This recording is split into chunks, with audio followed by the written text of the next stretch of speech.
కర్ణాటకలో ఇప్పటికే చిత్ర విచిత్ర దోపిడీలు జరుగుతున్నాయి.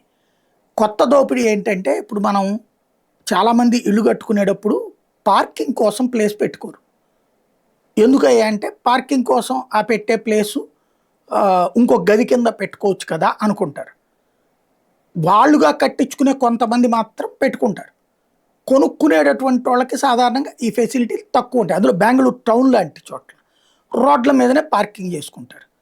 ఈ రోడ్ల మీద పార్కింగ్‌కి డబ్బులు వసూలు చేయడానికి ఇప్పుడు కర్ణాటక ప్రభుత్వం సిద్ధపడుతోంది.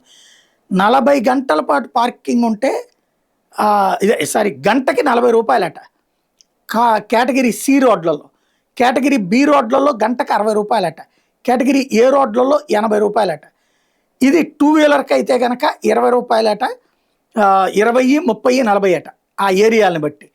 ఓవరాల్‌గా చూసుకుంటే పార్కింగ్ ఛార్జెస్‌ని బెంగుళూరు ప్రజల దగ్గర నుంచి 1000 నుంచి రూ. 4000 చొప్పున వసూలు చేయడానికి రెడీ అవుతున్నారు. ఉదయం 8 నుంచి రాత్రి 8 దాకా వివిధ రోడ్లలో.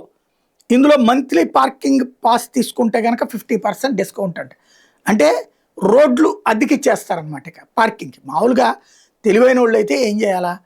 ఏరియాల్లో ఎక్కడెక్కడైతే బాగా ఫ్లోటింగ్ పాపులేటెడ్ ఉంటుందో ఆ ఏరియాలో పార్కింగ్ కాంప్లెక్స్‌లు కట్టాలి.